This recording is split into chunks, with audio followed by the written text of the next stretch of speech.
किस AEW superstar ने Roman Reigns को टारगेट करा और उन्होंने खुद के फेल होने को लेकर के रोमन रेंस को जिम्मेदार बताया, और कौन जल्दी रोमन रेंस को धोखा देने वाला है WWE में, इन सब के बारे में बात करेंगे आज की इस वीडियो में। हाय फ्रेंड्स, मेरा नाम है प्रियांशु, आप देख रहे हैं गेम ऑफ फेनिक्स। तो बढ़ते हैं वीडियो की तरफ और शुरू करते हैं वीडियो बेल बजा के। अब सबसे पहले हम लोग बात कर लेते हैं उस AEW सुपरस्टार के बारे में जिसने रोमन रेंस को टारगेट करा और उनको लेकर के काफ़ी कुछ कहा। इन AEW सुपरस्टार का नाम मीरो है, जिसे आप WWE में रूसेव के नाम से भी जानते होंगे। अब बेशक रूसेव इस टाइम करंट में AEW में परफॉर्म करते हुए नजर आ रहे हैं, लेकिन WWE जो देखते चले आ रहे हैं उनको पता होगा कि रूसेव WWE में काफ़ी लंबे टाइम काम कर चुके हैं। हालांकि WWE ने उनको रिलीज कर दिया था। अब आप सभी को बता दूं, रूसेव ने रोमन रेंस को उनके faction the League of Nation के फेल होने के बारे में बात करी और उसके लिए पूरी तरह से उन्होंने रोमन रेंस को जिम्मेदार बताया।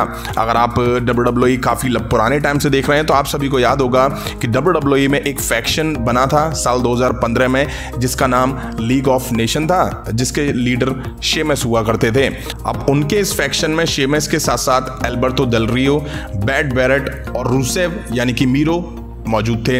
उनका ये फैक्शन लगभग 5 महीने ही चल पाया था और द लीग ऑफ नेशन को 2016 को हुए स्मैकडाउन के एपिसोड में अलग कर दिया गया था।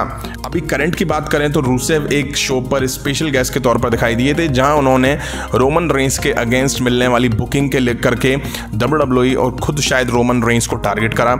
उन्होंने ये बताया कि किसी ने हमें ये नहीं बताया था कि हम रोमन रेंस के लिए पंचिंग बैग बनेंगे। यानी कि जब इस फैक्शन की शुरुआत हुई थी तो किसी ने नहीं बताया था कि रोमन रेंस के अगेंस्ट इन चारों सुपरस्टार की यानी कि इस फैक्शन की इतनी खराब बुकिंग मिलेंगी। अब इस फैक्शन की बात करूं तो इस फैक्शन में 3 फॉर्मर चैंपियंस थे। बड़े पावरफुल ये फैक्शन के तौर पर साल 2015 में सामने आया था, लेकिन रूसेव ने बोला कि यही रीज़न था कि हम लोगों को साथ लाया गया था। हमारे पास रोस्टर में ऐसा कुछ भी नहीं था। दूसरी नाइट में हमें रोमन रेंस के खिलाफ 4 वर्सेस 1 यानी कि 4 on 1 हैंडीकैप मैच में हार मिली थी। मतलब कि रोमन रेंस ने अकेले इन चारों सुपरस्टार को हरा दिया था। इसके बाद रूसेव ने बोला कि हमें पता चल गया था कि हमारे साथ यही होने वाला है, हमने कुछ नहीं किया, बस जॉबर की तरह काम किया। मतलब कि रूसेव ने द लीग ऑफ नेशन जैसे बड़े फैक्शन को ये कहा कि हमें एक जॉबर फैक्शन बना के रख दिया रोमन रेंस के सामने। मतलब कि एक तरह से उन्होंने बोला कि हमें पंचिंग बैग बना दिया रोमन रेंस का। वहीं रूसेव ने यह भी बोला कि ये फैक्शन ज़्यादा लंबे टाइम तक नहीं चल पाया और जितने टाइम चला उस टाइम इस फैक्शन में काफ़ी अनबन देखने को मिल रही थी। हम लोग ज़्यादा आपस में बात नहीं करते थे। उन्होंने ये भी बोला कि उस समय फैक्शन में काफ़ी ज़्यादा प्रॉब्लम चल रही थी, हम आपस में फाइट कर रहे थे।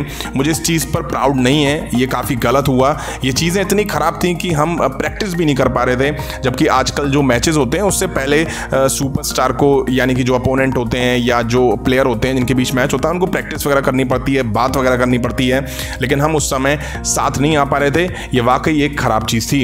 अब रूसेव ने काफ़ी चीज़ें बोली इस फैक्शन को लेकर के और उन्होंने सीधे सीधे WWE की बुकिंग्स को लेकर भी रोमन रेंस को टारगेट करा और WWE को भी टारगेट करा।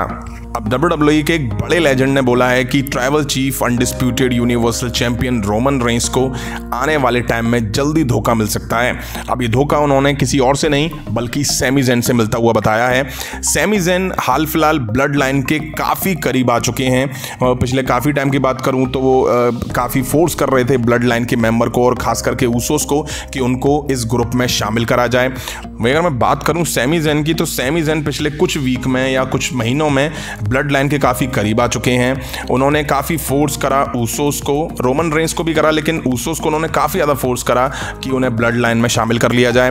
वो काफ़ी मौक़ों पर ब्लड लाइन की टी-शर्ट पहने हुए दिखाई दिए हैं। वो काफ़ी मौक़ों पर अपना मैच रोमन रेंस को डेडिकेट कर चुके हैं।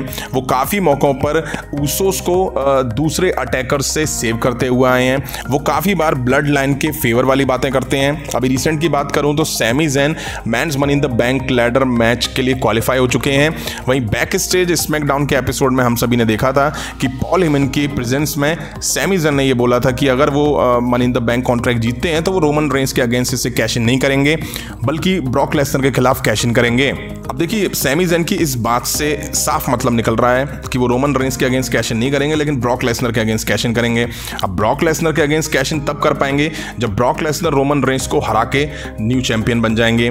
तो पॉल हेमन को ये बात जरा भी पसंद नहीं आई और मुझे लगता है कि सैमी ज़ेन ने कहीं ना कहीं ये हिंट दे दी है फैंस को कि वो आगे चल करके ब्लड लाइन को या रोमन रेंस को बड़ा धोखा दे सकते हैं। और वैसे भी सैमी ज़ेन का जैसा कैरेक्टर या जैसी गिमिक WWE में दिखाई देती है तो उन पे आसानी से भरोसा नहीं किया जा सकता है। हालांकि अब ये क्लियर नहीं है कि ब्लड लाइन सैमी ज़ेन पर कितना बिलीव कर रही है, कितना नहीं कर रही है। अब देखिए WWE है, यहाँ कुछ भी हो सकता है। Sami Zayn men's Money in the Bank ladder match में कॉम्पीट करने वाले हैं और भगवान ना करे कि वो अगर money in the bank contract जीत जाएं तो आप यकीन मानिए कि वो रोमन रेंस को धोखा देने में पीछे नहीं हटेंगे। हालांकि बेशक सैमी ज़ेन ये चीज़ें बोल चुके हैं कि वो ट्राइबल चीफ के अगेंस्ट अपना कॉन्ट्रैक्ट कैश इन नहीं करेंगे, लेकिन देखना इंटरेस्टिंग ये होगा कि आने वाले टाइम में सैमी ज़ेन ट्राइबल चीफ को कैसे धोखा देते हैं। अब देखिए बात करूं अगर मैं ट्राइबल चीफ यानी कि रोमन रेंस के टाइटल रन की, तो इसमें काफ़ी बार इस तरह के रूमर्स आए कि रोमन रेंस को जल्दी धोखा मिलेगा। पहले लगा कि जे ऊसो धोखा देंगे, लेकिन ऐसा नहीं हुआ। फिर जिम्मी ऊसो की वापसी हुई तो लगा कि रोमन रेंस को वो धोखा देंगे, लेकिन ऐसा नहीं हुआ। ब्लड लाइन अभी भी साथ काम कर रही है।